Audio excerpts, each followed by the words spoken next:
Сюрреалістичне місто з дерева та бетону серед засніжених піків, на які витягує могутній металевий монстр. 80 років тому така картина здалася б хворою фантазією або ілюстрацією до наукової фантастики. Але Франція сказала «потримайте моє вино». Ми відправляємось до її найзухваліших та найграндіозніших проєктів у Альпах. Тих, що справді вражають і причаровують, і тих, які архітектори іноді називають бетонними шрамами Альпів. Вирушимо у міні-експедицію на справжній курорт-привид і, звісно, намалюємо трохи ліній у горах. Поговоримо про те, як саме ці гірські проєкти змінили економіку та вигляд цього регіону. І навіть дали друге дихання забутим місцевим рецептам. Так, про французьку їжу ми, звісно ж, теж поговоримо.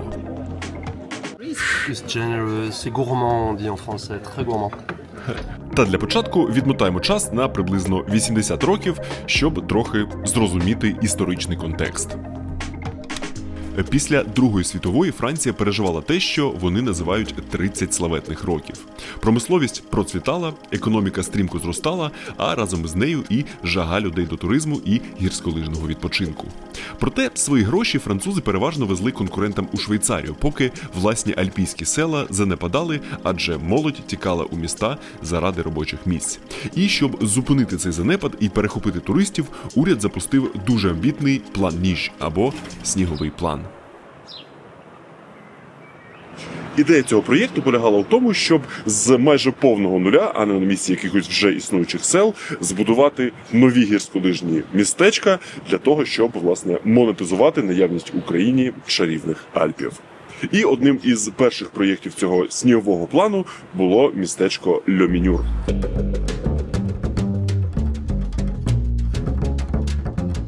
Льомінюр на початку 60-х став першим експериментом зі швидкого перетворення диких пасовищ на справжній конвейер для катання із житлом на 25 тисяч людей. Концепція міста – максимально ефективне використання простору, велика прохідність і прямий доступ до схилів. І для реалізації цього дуже спритно почали штампувати бетонні блоки у стилі популярного тоді архітектурного стилю модернізм. Здебільшого будівлі Льомінюра виглядають, мов типові готелі-турист. Максимально просто і максимально практично. Але є тут і дуже цікаві рішення, які розбираються в тому числі у французьких архітектурних університетах. Зокрема, ось ця монструозна 14-поверхова будівля, яка скоріше нагадує океанічний лайнер, що якимось дивом викинуло з води на схил. Це була спроба створити комплекс усе в одному. Житло на 3000 ліжкомісць, розваги і навіть свої окремі підйомники, щоб транспортувати людей з долини. І попри свій протиречний вигляд, ця мегапанелька визнана об'єктом спадщини ХХ століття і є справжнім символом тієї епохи модернізму. Ще одним зухвалим експериментом стала металева дзвіниця, яку у центрі Льомінюра збудували у 2000 році на честь міленіуму як погляд у третє тисячоліття. Вона якоїсь абсолютно стімпанкової форми і пасувала б скоріше якомусь Burning Man, аніж Альпам. Дуже дивне, але, мабуть, щось у цьому є. Та, повертаючись до житлової забудови, десь у середині 80-х тут зрозуміли, що, попри практичність, людям та якби не дуже пасує приїжджати на відпочинок з бетонних коробок у Парижі до бетонних коробок у Альпах. Тому почали оббивати усе деревом, а усе нове будувати у вигляді чогось схожого на традиційні шале, щоб створити ілюзію затишку та автентики.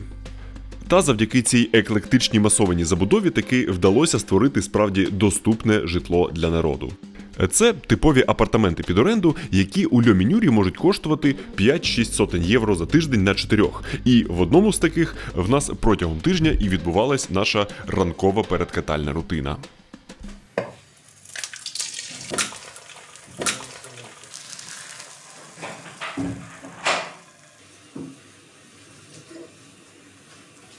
Та от би зараз не яєчню, а щось з файного українського ресторанчика. До чого я це? Болтфуд, в додатку тап і їжа тут. Болтфуд, в додатку тап і їжа тут. Так, над джинглами ще попрацювати треба, але в цілому ок. Але ти краще розкажи людям про бонуси. Із підпискою Bolt Plus отримайте безкоштовну доставку із обраних закладів, а також кешбек до 10% на поїздки і пріоритетну подачу авто. А якщо у вас ще немає застосунку BoltFood, то за промокодом VLAD40 отримаєте 40% знижки на ваше перше замовлення. Смачного!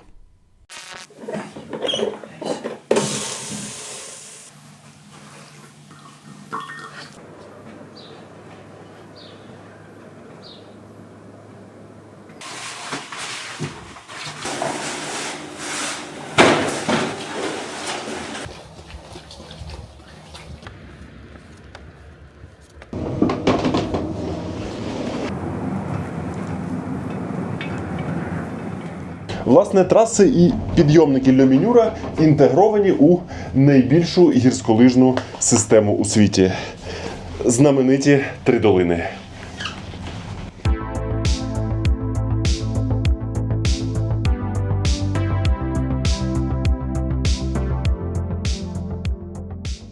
Це дуже мальовнича і абсолютно неосяжна альпійська територія, якою прокладено 600 кілометрів гірськолижних трас. Для кращого розуміння масштабів, це якби на Буковелі запрацювали усі траси, це помножили на 10 і розтягнули на 3 величезні долини. Кожна з 3 долин – це своє окреме гірське містечко, збудоване так само з нуля у різні роки у 20 столітті. Кожне зі своїм характером і про які ми будемо говорити окремо. Головне те, що усе це безшовно з'єднують 180 підйомників, які працюють мов годинник. І взагалі уся ця історія за своєю складністю нагадує систему громадського транспорту якогось великого міста. Найбільш навантаженим гірсько-транспортним хабом є Валь Торанс. Це ж і найбільша долина, якою ми переважно і катались. Головною зіркою та легендою серед підйомників Валь Торанса є ось цей, на вершині гори Карон.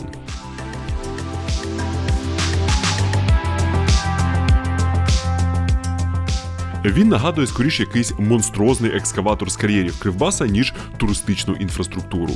У 80-х, коли його будували, він став справжнім інженерним проривом. За рахунок цієї конструкції, стійкий до будь-яких вітрів і непогоди, дав змогу набирати більш ніж кілометр висоти за один присіст і розблокував величезну зону катання.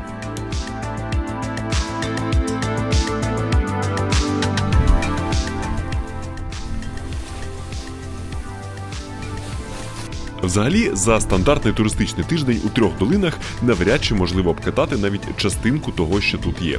Що в плані трас, що в плані фрірайду. Майже з кожного підйомника відкривається доступ до цікавих кулуарів, в яких може ховатись заначка снігу, і до безкраїх полів.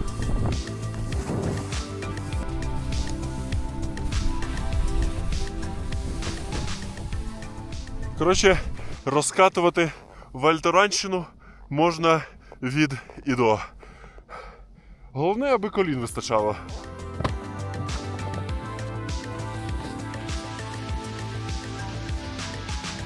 Та насправді нам та нашим колінам не надто пощастило у той проїзд із кондиціями. Опади були більше тижня тому, і усі сніги біля трас були розкатані в бугри. Але, знову ж таки, масштаби тут такі, що знайти якийсь недорозкатаний схил у Вальторансі можна майже завжди. Та окрім катальних просторів, у Вальторансі знаходиться найвище гірськолижне поселення у Європі на 2300 метрах. Це була найзухваліша витівка снігового плану, яка ніби мала показати усьому світу, на що здатна французька гірська інженерія. Тобто, по суті, метою проєкту було зробити якомога високогірніше та якомога масштабніше. Це повноцінне багаторівневе місто, що існує та обертається виключно навколо гірськолижки. Взимку тут мешкає, відпочиває і катається до 30 тисяч людей. І так само, як і Люмінюр, це будувалося з повного нуля у тому таки стилі бетонного модернізму. І насправді дуже важко переоцінити масштабність усього, що тут проклали та набудували. Трішечки цифр. Лише на першому етапі будівництва за різними оцінками, щоб розрівняти схили, використали до 200 тонн вибухівки і перемістили 500 000 кубометрів гірської породи. Залили близько 100 тисяч кубометрів бетону, і в переводі на сьогоднішні кошти на першу ітерацію Вальторанса за 2 роки пішло понад 800 мільйонів євро. Сума, яку, наприклад, в той самий період можна було б порівняти із будівництвом Всесвітнього торговельного центру у Нью-Йорку або космічною програмою Voyager. Всі ці проєкти, в принципі, намагалися досягнути нових висот, але кожен по-своєму. І якщо б мене попросили описати враження від Вальторанс одним словом, то це було б слово «занадто». Зараз би, звісно, жодні екологи не одобрили б таке монструозне будівництво у горах. Але тоді, у 70-х, вони не мали такого впливу, і той самий сніговий план таки виконав свій задум оживити економічний регіон, і ба більше сюди потягнулись не тільки туристи, а й працівники з різних куточків Франції. Одним з таких є Ману, з яким ми колись познайомились у Польщі, і який у часи свого студентства залишив заради цих країв сам Париж. I was a city boy. I was like so passing the diplomas and then going on holiday quite often in the winter time. And I was always super sad to leave the resort at the end of the week, you know, till the moment I just stayed there, you know. So I had my first winter season here in Val Thorens in 1995. I never came back to Paris, you know. It's like it changed totally my life and my lifestyle. And I mean, I will quickly like try to get some job and make my story here. No regret at all. It was a good choice. I'm still here. Можу собі тільки уявити ті шалені 90-ті. Безкінечне катання у трьох долинах, французькі вечірки, а між тим робота тут же на курортах, у сервісах та магазинах спорядження. Власне, він досі працює тут, але у сфері логістики і досі увесь вільний час проводить на дошці. Такий от справжній старожил Вальторанщини.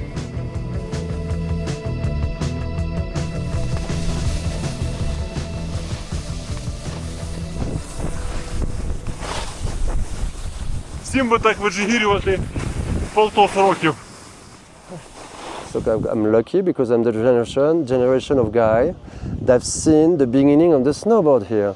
And it started a lot in Val Thorens because it was new fashion. Як ви, можливо, знаєте, історично усі курорти створювались лижниками для лижників. І аж до 90-х до сноубордистів ставилися як до бунтівників і намагались навіть не пускати на одні схили з лижниками. І саме Val Thorens був одним із піонерів у Європі, хто прийняв нову сноубордичну моду.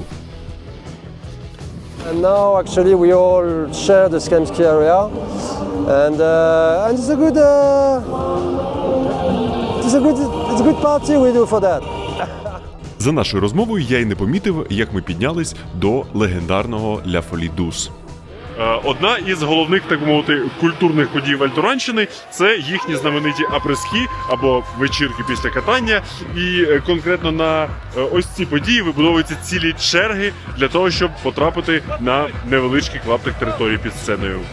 Назва цієї точки перекладається як «солодке безумство». І це не просто бар, а справжній щоденний open-air на перетині трас і підйомників, заради якого багато хто з туристів насправді саме до Вальторанса і їде.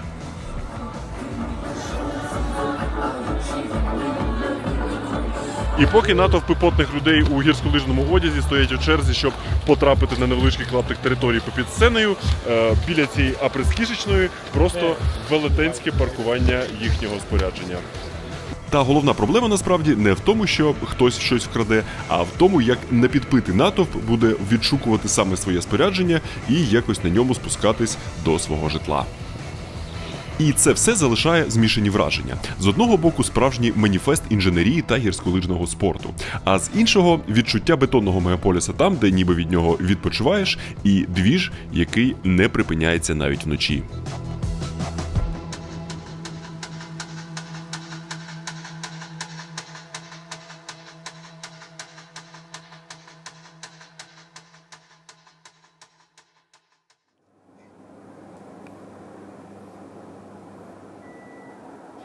В один із днів я вирішив подивитись на ці схили з абсолютно нової для себе катальної точки зору.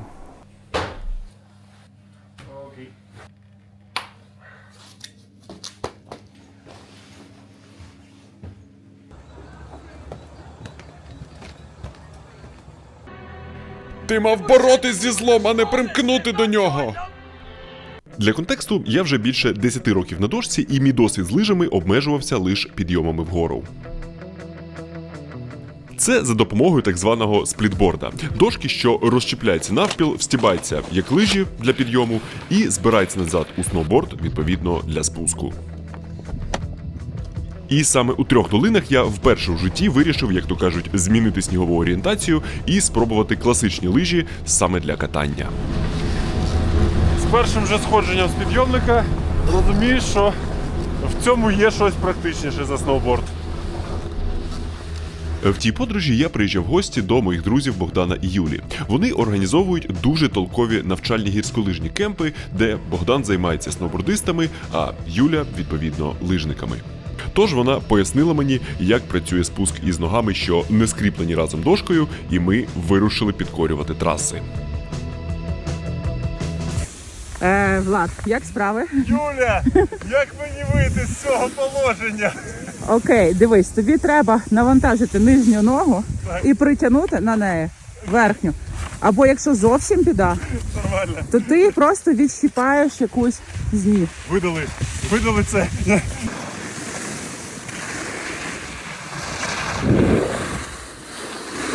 Та якби я оце не ніжно приліг на стегно, а розклався по трасі із необхідністю відвідати французького лікаря, то його недешеві послуги мала б покрити моя страховка, яку я, як завжди, оформлював на Hotline Finance. Там усе ще можна дуже швидко знайти, порівняти і оформити туристичні чи автомобільні страхування від різних компаній.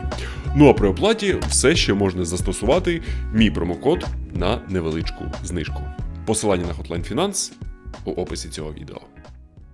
Повертаємось до лиж. Поки що дається тяжко, але я, мабуть, не мав би цього говорити. Мені подобається. Головне, що відмітив для себе одразу, це те, що ці довжелезні альпійські траси сприймаються зовсім інакше. Особливо пласкі переїзди, які стають не квестом на збереження швидкості, а моментами відпочинку. Ну і, на мою думку, після декількох годин тренування і вправ на схилі доволі непогано, як для першого дня, порався із 2 лижами та 1 палицею.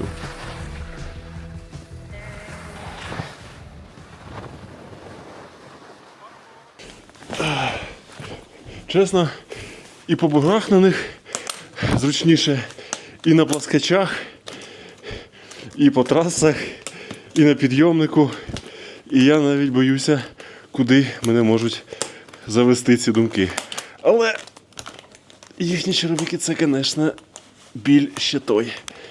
Тому це поки що вся ця лижна амбіція наразі на подумати.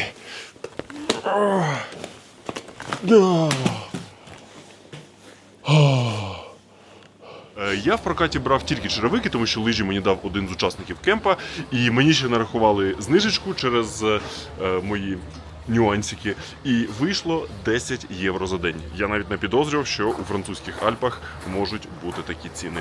Коротше, дуже непогані умови для того, щоб спробувати лижі. Втім, повернемось до головної архітектурно-проєктної теми цього відео.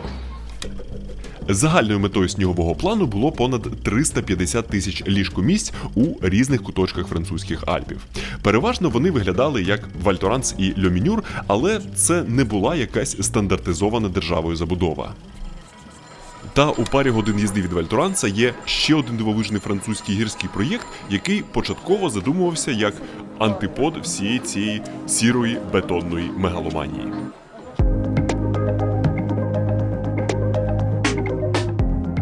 Авуріа – це один з найвидатніших шедеврів курортобудівництва у світі. Це гірське поселення, що підкорює з першого погляду, не схоже ні на що і виконане так само з нуля в рамках того самого снігового плану, але всупереч усім тодішнім модерністським трендам. Наприкінці 60-х один відомий французький лижник із вельми французьким ім'ям та прізвищем задався метою створити курорт, що гармонійно вписуватиметься у навколишні гірські краєвиди. Тож він залучив до проєкту французького архітектора із не менш французьким ім'ям та прізвищем, і вони прийнялися до роботи. Ідея полягала в тому, що усе, що з'явиться на цьому епічному плато над обривом, не має сильно вибиватися із гірського пейзажу і за можливості має зливатись зі скелями навколо. При цьому має бути доступним для людей. Для цього замість типових панелечок розробили багатоапартаментні будівлі різних подекуди прям фантастичних форм, в яких намагалися за можливості уникати прямих кутів. І тут є конструкції, в яких взагалі немає жодного прямого кута. Можу собі уявити думки будівельників, які побачили цей хаос у себе на кресленнях. Далі матеріали і текстура. З бетону робили базу і каркас, але всюди, де тільки можна було, використовували дерево для перекриттів, декору та насамперед утеплення і облицювання. Тут використовувався тавальйон або кедр. І ще тоді розрахували так, що від природнього старіння він буде перефарбовуватись у відтінки коричневого та сірого і ще більше мімікруватиме під скелі.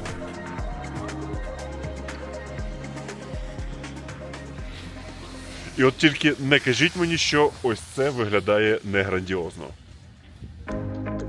Та шедевральні панелечки – це не все.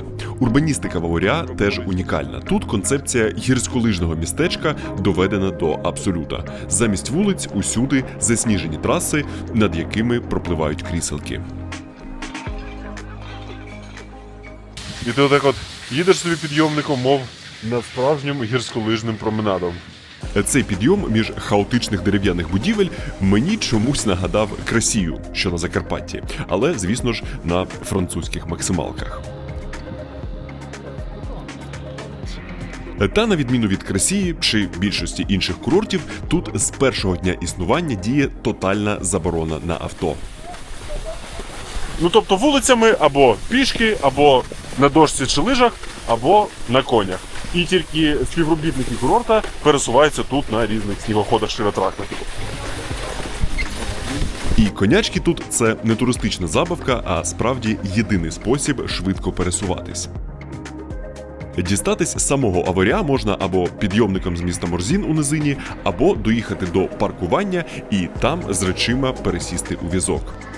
Викликати його можна по телефону до свого готеля чи підйомника, тобто вислів «карету подано» тут все ще максимально буквальний.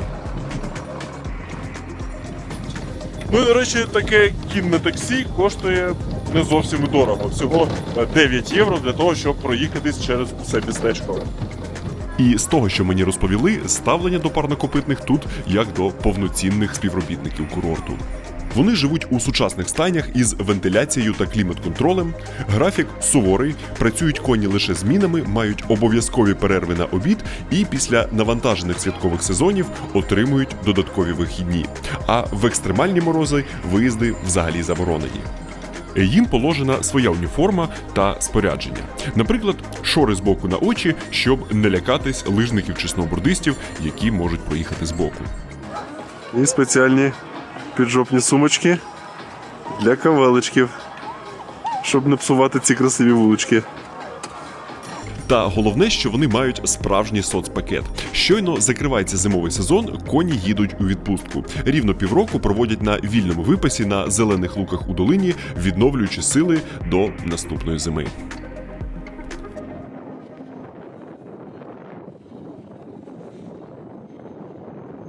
Цікаво також те, що Аворя – це єдине містечко того снігового плану, яке, окрім гірськолижної спадщини, має ще й кінематографічну.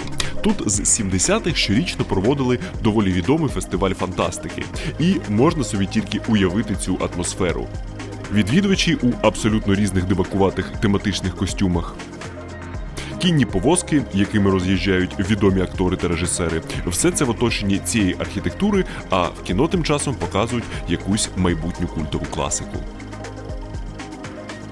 Та у 90-х фестиваль став перетворюватись на занадто дорогу тусовку для еліти, де пафос витіснив саме кіно, тому його перевезли в інше, дешевше місце. Якщо проводити кіношні аналогії, то Вальторанс спочатку замислювався як такий високобюджетний блокбастер, а це був такий артхаусний проєкт. Ну і звісно, хотів трохи дослідити катальний бік всього цього прекрасного кіно. Але погода сьогодні така, що гарно лише у один бік.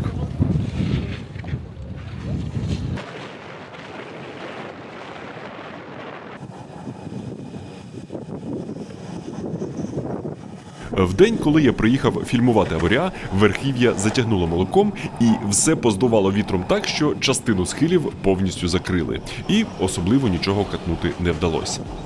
Більшість часу провели у дуже якісних місцевих снігових парках, чиї ретельно виведені однакові трампліни здаються просто мрією перфекціоніста на тлі еклектичної архітектури навколо. До речі, взагалі, вперше я колись почув про Аворіа з одного з екстремальних відео, де ця сама еклектика і виступала в якості трамплінів. І здається мені, що при створенні архітектори теж подумували про таке от застосування.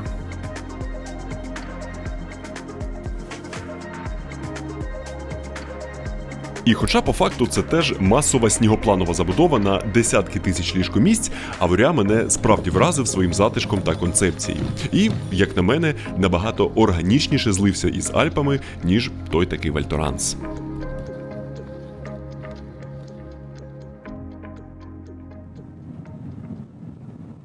І поки ми повертаємось до трьох долин, трішечки поговоримо про неснігову географію. Що Аворіа, що три долини є частиною Савоя, колись могутнього незалежного герцогства, яке через контроль над стратегічними перевалами називали брамниками Альпів. Цей регіон став частиною Франції лише у 1860-му, внаслідок політичної угоди. Наполеон III допоміг герцогу з війною в Італії, а той віддячив йому цими землями. І місцеві досі частіше ідентифікують себе саме савойцями. У трьох долинах червоно-білий прапор регіону я бачив частіше, ніж французький триколор. І більшість тутешніх містечок давно перебудували під потреби туристів, тому усе, що вціліло з дофранцузьких часів, це прям рідкісні історичні перлини. І ось це одна із найвизначніших церков у цій частині Франції, що була збудована аж у 17 сторіччі і носить вельми французьку назву Нотр-Дам-де-Ля-Ві.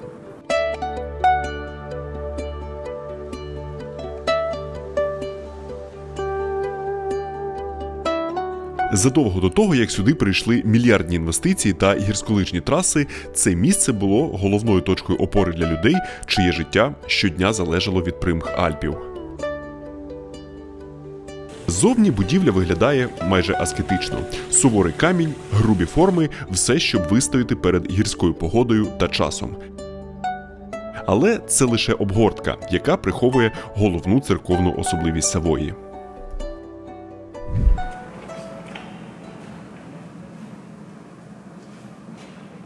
В церкві нікого нема, тому з освітленням тут самообслуговування.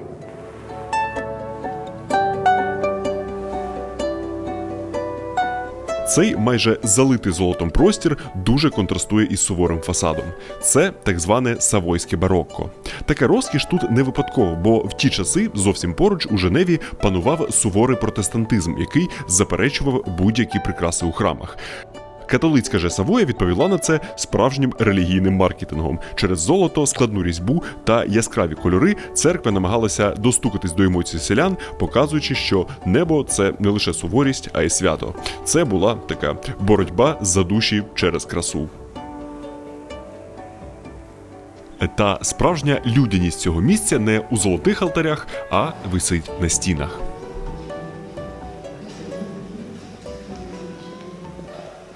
Це прадавня традиція під назвою екс-вото, коли церкві дарують картини у знак подяки за порятунок від якихось лих. Взагалі, такими дарами могли б бути будь-які предмети мистецтва або навіть звичайні речі. Але тут у Савої прижився саме цей жанр. Невеличкі полотна, написані часто народними майстрами-самоучками. Головна сутність цих картин не в їхній художній цінності, а в історіях, що за ними стоять. Це такий собі наївний репортаж про виживання. До прикладу, пережите падіння з містка, дивовижне зцілення дитини чи врятований від пожежі дім. Кожна робота – це не тільки щирий діалог з вищими силами через мистецтво, а й справжня документалістика, тому що художники-аматори іноді дуже детально зображали архітектуру та побут, і їхні екс-фото були єдиним графічним джерелом інформації. І, по суті, Нотр-Дам-де-Ля-Ві – це не просто релігійний об'єкт, а справжній унікальний архів місцевого життя та традицій. Та, як ви знаєте, місцеві традиції я все ж більше люблю вивчати через трохи інші установи.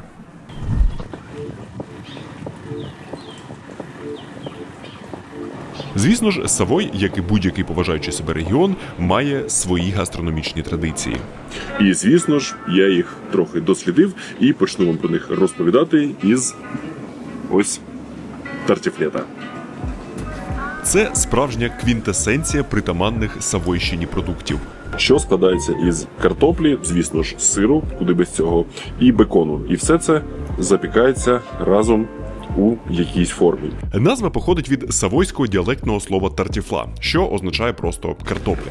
Це століттями була проста, чесна селянська вечеря. Воно таке дуже ситне, дуже сирне, як домашня запіканка, яку, можливо, комусь в дитинстві робила мама, але із помітно більш французьким сиром.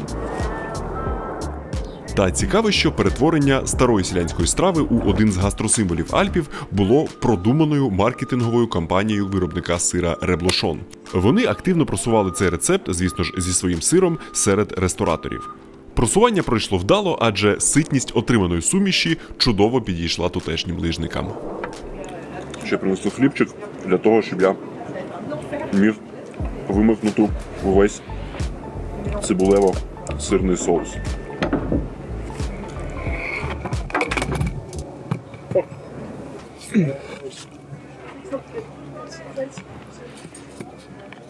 Навіть камера трохи не витримала і впала від такого гастрооргазму. Наступний місцевий спешалітет, про який хотів поговорити, носить назву Діо де Савой. Сподіваюся, я хоч близько правильно вимовив. Це ковбаски, що тушковані у суміші із цибулі та локального вина. Подаються вони традиційно на крозе – місцевими квадратними макаронами із гречаного борошна. З цибулею же за рахунок цукру від вина відбувається щось середнє між тушкуванням та карамелізацією.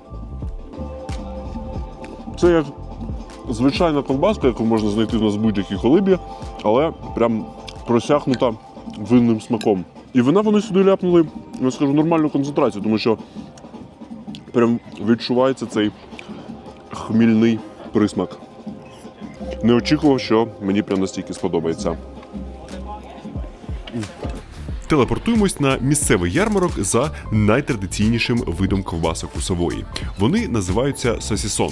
Це сиров'ялена ковбаса із різними начинками і білою пліснявою ззовні. Вона, як, наприклад, у сирі брі, виступає у ролі природного консерванта і додає свій особливий присмак. Серед усіх сосісонів, що мені порадив спробувати тутешній продавець, найбільше мені запам'ятався різновид із локальним сиром Бофор всередині. І ця пліснява тут в жодному разі не зчищається, а має споживатись разом із м'ясом. Хоч вона і має запах таких порідних французьких шкарпеток, це справді дуже і дуже смачно. Солонувате жирне м'ясо, пікантний сир та ця неординарна пліснява і є одним із головних смакових поєднань Савойських гір, в яких в нас і буде завершальна глава цієї традиційної гастрорубрики. Отже, бос місцевої гірської їжі – це страва, назву якої я навіть не буду пробувати вимовити. Це набір місцевих ковбас, якийсь салат, картопля і найголовніше – місцевий сир, в якому всередині запечений часник і місцеве вино. Вашран Мондор – це справжній зимовий сир Альпів, який виготовляють лише з вересня по травень, коли корови спускаються з високих пасовищ і дають більш жирне зимове молоко. Сир дозріває у обручі зі смирекової кори, що додає йому хвойних ноток. І у цьому ж обручі, знову ж таки, з вином та часником і запікається. Після цієї концентрації часнику я б не став сподіватися на якийсь французький поцілунок, тому що це одна з найбільш часникових страв, яку я коли-небудь куштував. I really like this one, yeah. Це просто якийсь сирно-часниковий оргазм. It's liquid, it's hot, And some crisp. it's generous, c'est gourmand, on dit en français, très gourmand. Speaks in French.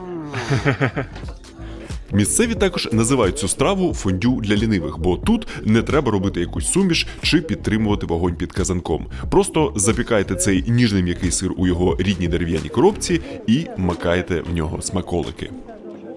Головне встигнути усе це діло скуштувати, поки воно не охолонуло на гірському повітрі. Коротше, це, мабуть, моє головне місцеве гастровідкриття. Повертаємось в гори.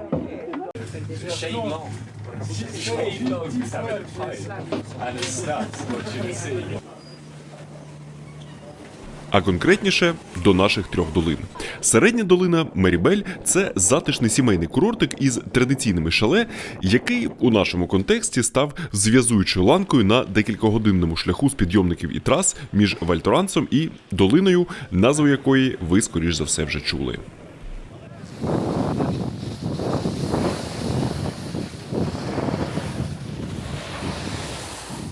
Під'їжджаєш, і повітря одразу починає відчуватись дорожче.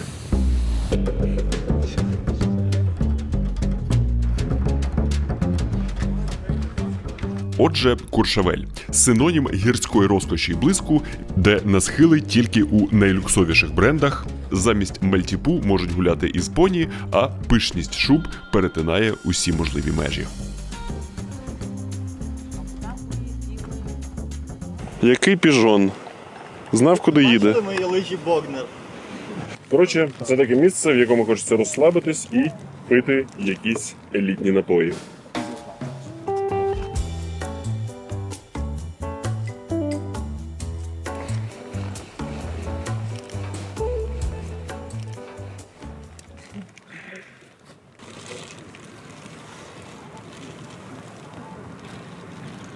Це висока французька кухня.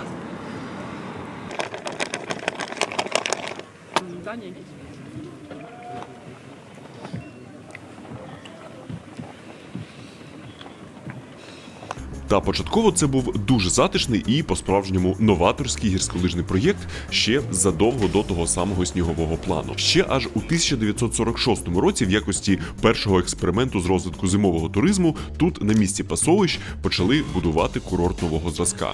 Він мав складатись з декількох рівнів. На нижньому – історичне поселення з фермерами, сиром Бофор і савойськими традиціями. На середніх – доступніше житло для студентів і спортсменів. А на верхньому і найвідомішому зараз рівні, так званому Куршавель 1850, більш зручні невеличкі дерев'яні шале, які за задумом архітектора не мали б бути вищими за дерева і в яких вперше у світі випробували концепцію ski-in, ski-out – можливість виїжджати на схил буквально з порога.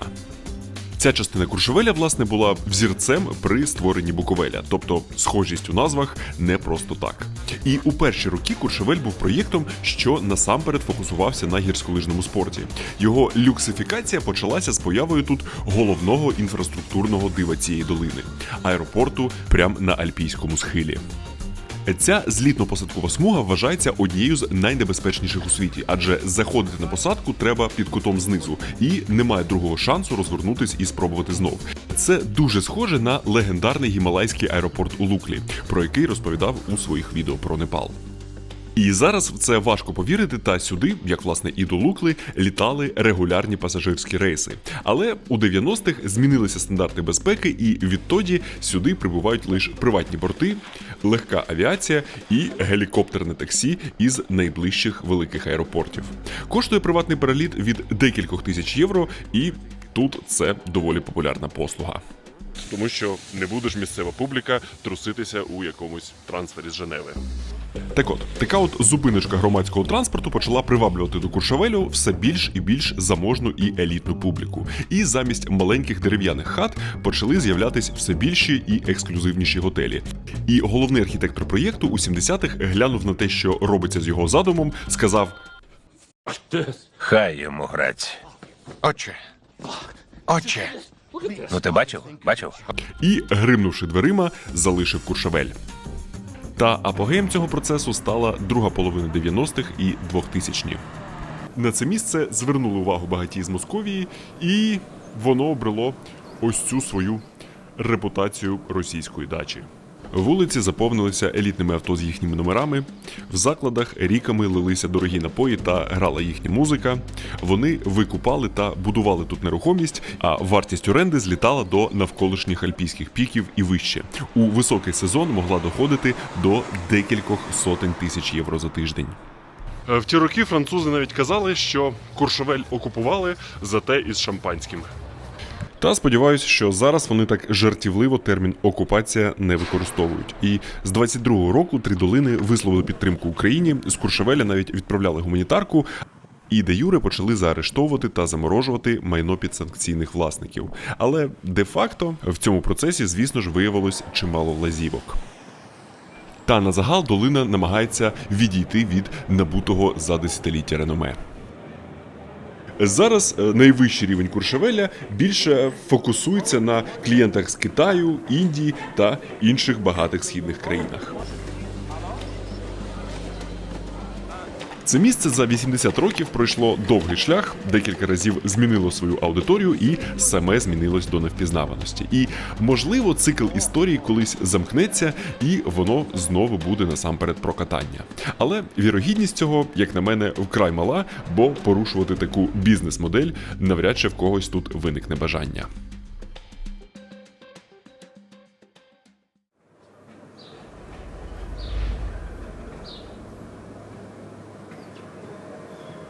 В один із моїх завершальних днів тут Ману пообіцяв показати мені Три Долини з іншого боку, в прямому та переносному сенсі, і зводити до місця, де немає ні бутіків, ні готелів, ні навіть гудіння підйомників. This is the home spot, my friend. This is where the magic happened. This is the magic ball. This is the secret spot. It's not everybody I take here, my friend. All right. You right? Here, Col de Pierre Blanche. До нас також приєднався Адам, польський друг Ману, який приїхав до Трьох Долин на сезонний підробіток. І від підйомника Лямас, який є частиною Вальторанса, ми почали свою неспішну прогулянку у бік нетронутих сніговим планом гір. Це не те, що прям якась секретна локація, але те, що сюди не прокинули підйомник, створює певну ексклюзивність для тих, кому не ліньки трохи прогулятись заради ліній. Лижники, що з нами паралельно йдуть, всі на спорядженні, з величезними наплічниками. І в той час Ману з Адамом, два репера-сноубордиста, трохи вибиваються з цієї гірської картини.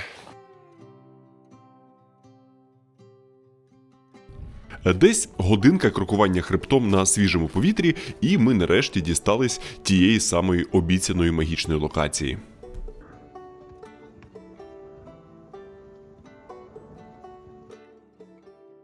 So guys, welcome to Pierre Blanche. Here we are. We're at the top of the ball. We're gonna go down here.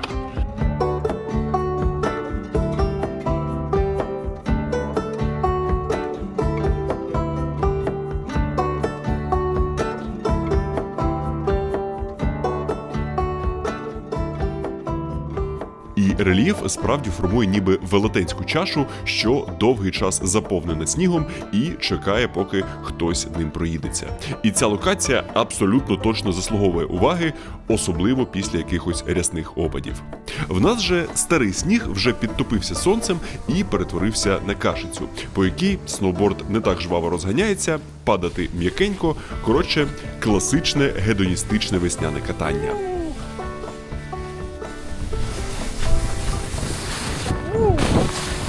Ха!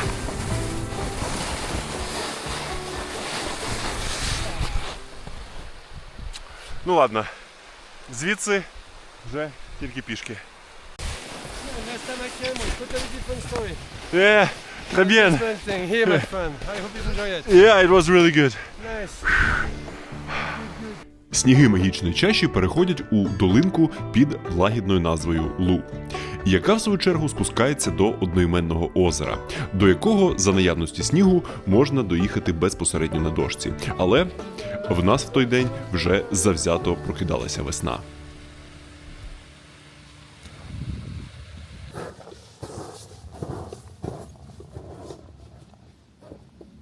І ми вийшли до місцевого притулку, в якому всі навколишні фрірайдери зупиняються на призки.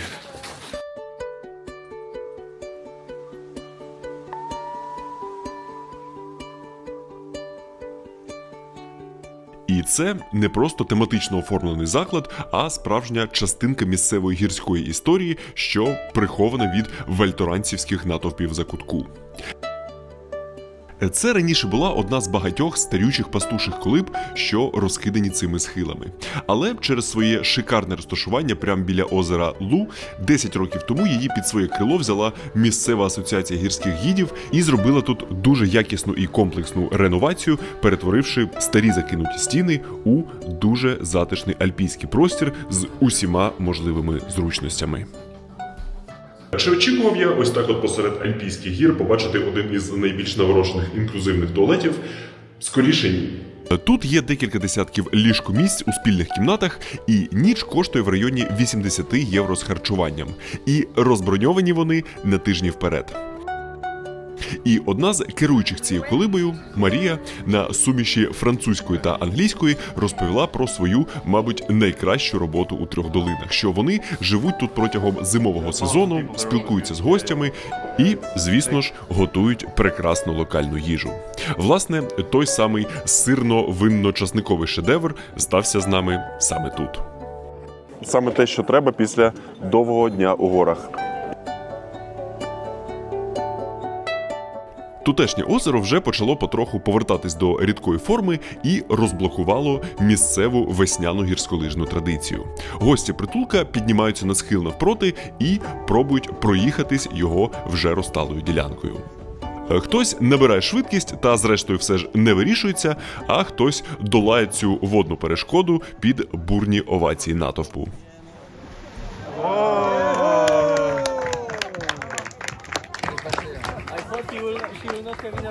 Та єдиноголосну нагороду за найкращий проїзд отримало ось це хоробре серце.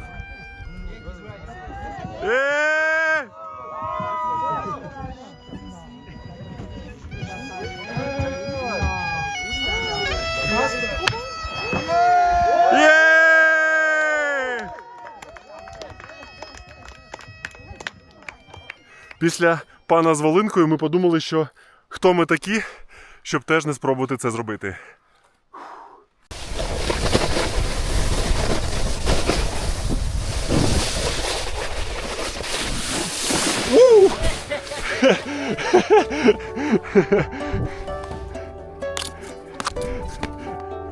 Загалом дуже атмосферне місце, особливо на контрасті із усією тією курортною забудовою, в якому немов зупинився час.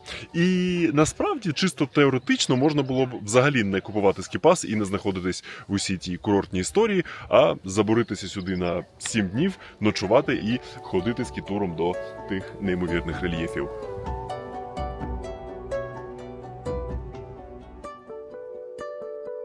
Цей притулок – яскравий представник сучасного європейського тренду на туризм у горах. Відновлення старого і такі от приховані затишні місця, які разюче контрастують із проєктами снігового плану. І багато хто називає забудову у Трьох долинах залізобетонними шрамами Альпів. Та попри безумовний економічний успіх для регіону, питання, чи вартувало воно того і як можна було б зробити інакше, все ще залишається відкритим.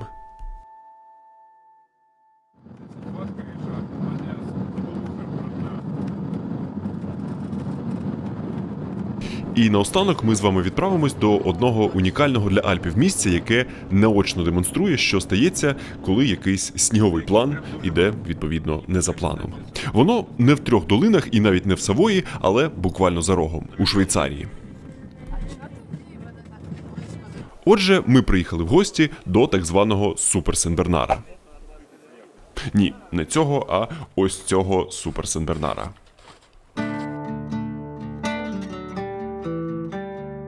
Значить, є між Швейцарією та Італією такий гірський перевал, один із найвищих у Альпах, що носить назву Гранд Сен-Бернар. Власне, собак одноіменної породи вивели в одному з монастирів на цьому ж перевалі.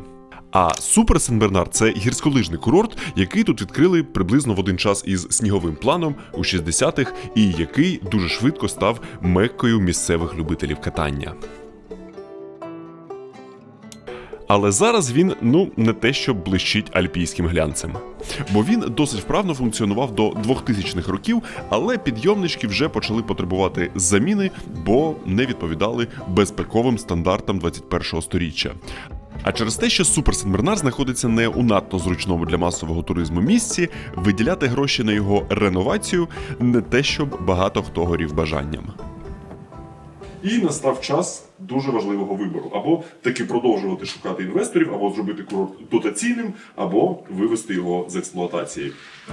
І у 2010 році була обрана суто прагматична друга опція. І зараз це виглядає, мов така гірськолижна руїна. І до неї люди приїжджають зі своїм скітуром, щоб таки піднятись нагору, адже рельєф тут справді цікавий. Тому у сонячні дні, поки тут лежить сніг, а подекуди він тут лежить аж до травня, паркування забите автівками людей, що приїхали прогулятись і спуститись супер-сенбернарними схилами.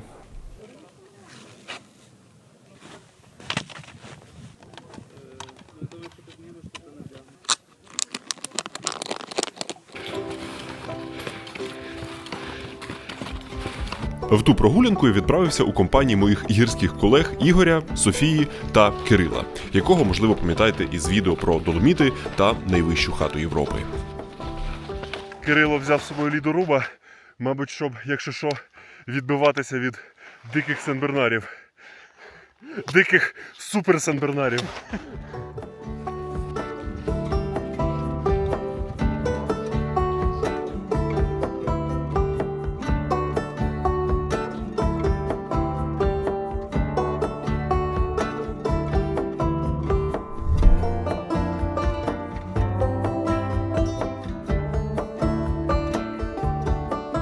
Погода показує, що нині 13 градусів, але відчувається на всі 25, бо сонце палить що скажене. І я в одній термусі почуваю себе, мов у хутрі Сенбернара. Так, у цьому місці тільки такі каламбури. Тож, вкриті сумішю із сонцезахисного крема і поту, продовжуємо рух і намагаємось насолоджуватись процесом.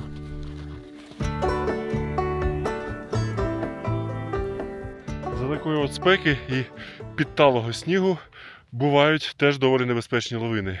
Вони сповзають повільно, переважно з-під каміння і формуються ось такими сніговими цеглинами, які можуть доволі неприємно привалити. Та сподіваюся, звісно, що цього не станеться. До речі, лавинна небезпека також була одним із вирішальних факторів у рішенні закрити курорт. Тому що, знову ж таки, людей було не так, щоб багато, а тримати на поготові загін рятувальників, тому що ці самі люди мають доступ до небезпечних схилів прямо з підйомника, це не надто рентабельно.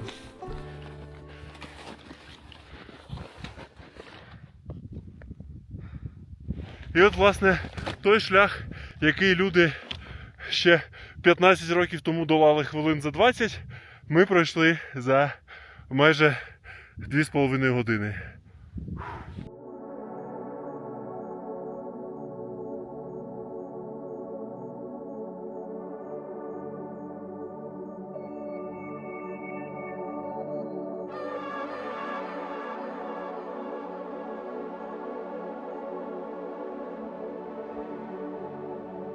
Верхня суперсенбернарна станція знаходиться рівно на кордоні між Швейцарією та Італією. І у середині 20-го сторіччя контрабандисти через ці місця тягали з Італії каву, дзигар та різні інші смаколики, що могли бути до вподоби заможнім швейцарським споживачам.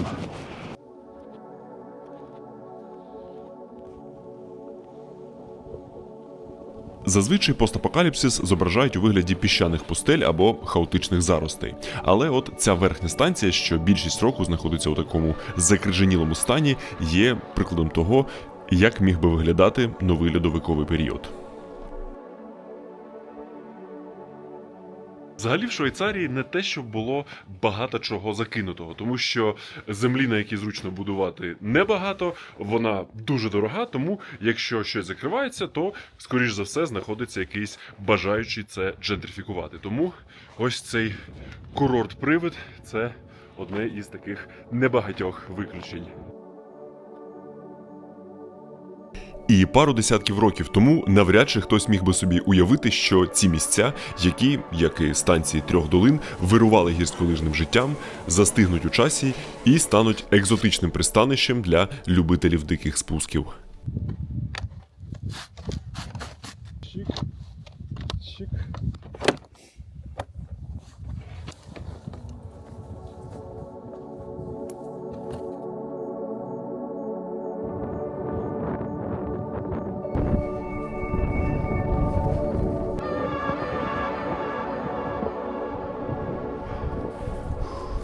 Ну виглядає жир. Мені здається, що це має бути воно.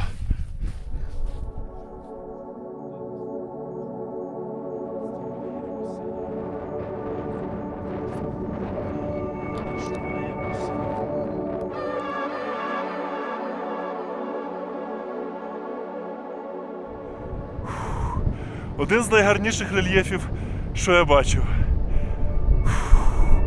Ладно.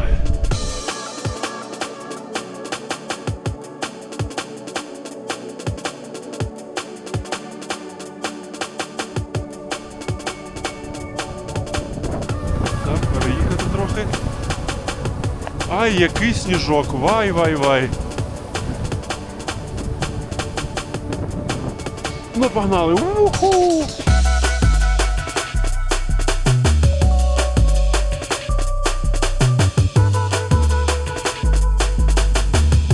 Божечки, як добре! Оу!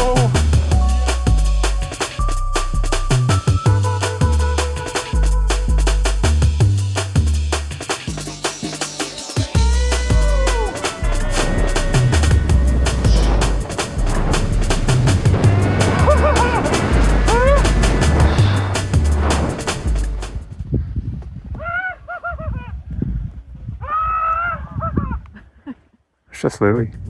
Добре.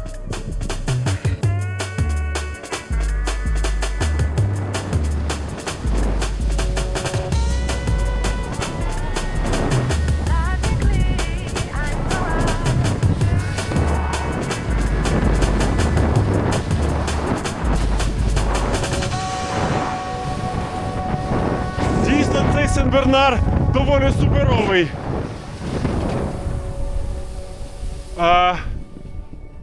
Я думаю, вниз нам не треба.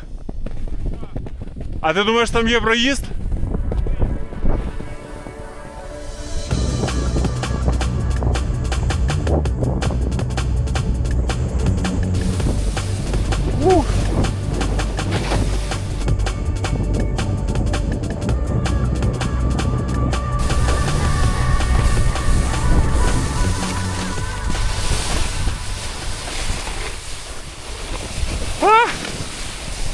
Ну таке.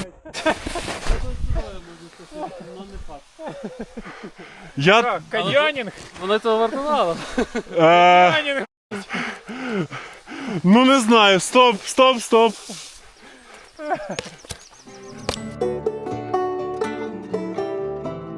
Трохи перезбуджені тим спуском, ми не помітили, як опинилися у доволі глибокій ущілині, і вилазити з неї зі сноубордом було найважчим за увесь той супер-сенбернарний день. Тож, очевидний урок дня – не їхати у якісь невідомі кулуари. Опа. Чик.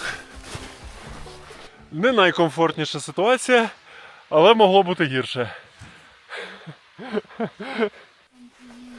Алгоритм. Сноуборд стромив, зафіксував, рукою зачепився, піднявся, сноуборд підняв, стромив, рукою зачепився, зафіксувався. І отак ще хвилин 20 і спина боліти не буде. І сніг насправді водночас і ускладнює, і полегшує отаке вигрібання, бо на особливо крутих ділянках без нього не було б у чому витоптувати собі сходи.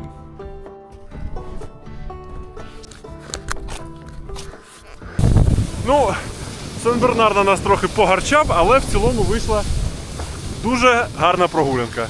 Прогулянка з собакою, ну зрозуміли.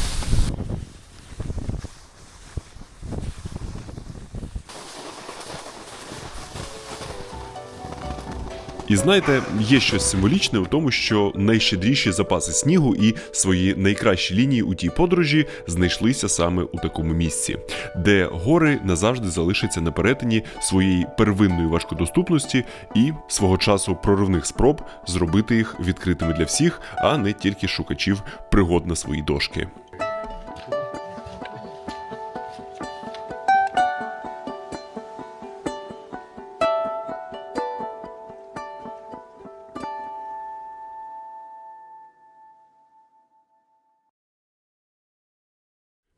Якщо реконструювати хронологію цієї подорожі, то спочатку була оце Франція, потім цей похід на Супер Сен-Бернар, а звідти ми з Кирилом відправились у наше сходження до найвищої хати Європи. І логічно було б ці два відео випускати одне за одним, але я чомусь вирішив, що про найвищу хату Європи змонтую і випущу посеред літа, а ось це тільки зараз на кордоні між вже наступною зимою та весною. І взагалі в мене графік виходу абсолютно всіх відео повністю збився. В мене в архіві лежить ще декілька подорожей, до яких, так би мовити, рука ніяк не дійде. І це сталося в тому числі тому, що цієї зими я трохи часу присвятив різним змаганням з парасноуборду у Європі. Нічого особливого там, якщо чесно, не показав, але навдивовижу отримав ліцензію на участь у цьогорічній Паралімпіаді. Але радість від цієї події трохи призменшилась у зв'язку з останніми рішеннями Міжнародного паралімпійського комітету. Я зараз не буду в деталях на цьому зупинятись. Свої роздуми про це залишив у дописі в себе в Інстаграмі. Посилання на цей допис у описі відео. Зараз же хотів закликати вас підтримувати нашу паралімпійську збірну, тому що у багатьох дисциплінах спортсмени справді дуже довго до цього готувались і дійсно претендуватимуть на медалі. Це не стосується мене, тому що я оце вперше в житті спробував якийсь змагальний сноубордінг, і це взагалі відрізняється від усіх тих фрірайдів, що ми там катаємо. Але буду щось якось пробувати санкатись. Тож, дивіться прямі етери на Суспільному, чи де вам зручніше, або, якщо ви десь там поруч у Європі, то приїжджайте безпосередньо на змагання, квитки можна купити на сайті Паралімпіади, а розклад дисциплін, в яких будуть українські параатлети, ось на вашому екрані, та залишу за посиланням у описі відео. Ну і звісно ж, в кінці традиційна величезна вдячність вам за те, що продовжуєте присвячувати свій час перегляду того, що я вам це показую через екрани, за те, що пишете коментарі, тицяєте різні вподобайки, коротше, усе оце. І, звісно ж, побачимось з вами у наступному відео. Якомусь. До якого таки дістанеться рука.